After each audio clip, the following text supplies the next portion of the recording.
Ce tirage ressemble à quelqu'un qui reste longtemps devant une porte fermée. Non pas parce qu'il ne peut pas partir, mais parce qu'une partie de lui espère encore entendre quelque chose derrière. La 9 de bâton montre une fatigue que vous ne dites pas forcément aux autres. On dirait que vous avez appris à tenir debout, même quand tout devient lourd intérieurement. Vous continuez d'avancer. Vous souriez parfois. Vous gardez votre dignité. Mais honnêtement, ce mois-ci, votre âme semble épuisée de toujours devoir être forte. Puis vient la 6 d'épée, comme un courant lent. Pas une fuite, pas un abandon. Plutôt cette sensation étrange où l'on comprend enfin qu'on ne peut pas rester éternellement dans certaines douleurs. Quelque chose en vous commence à décrocher doucement du passé. Et ce n'est pas triste, c'est presque silencieux.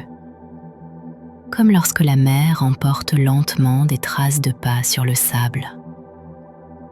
Puis apparaît la mort.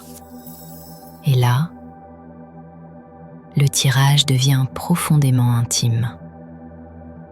Cette carte donne l'impression qu'une ancienne version de vous-même est en train de disparaître.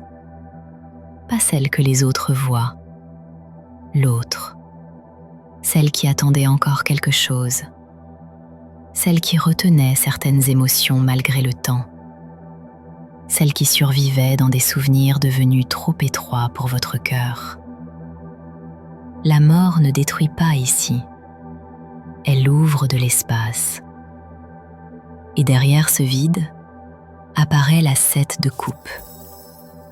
Comme si, après avoir traversé toute cette tempête intérieure, votre esprit recommençait enfin à imaginer autre chose, d'autres possibilités, d'autres chemins, d'autres versions de votre vie.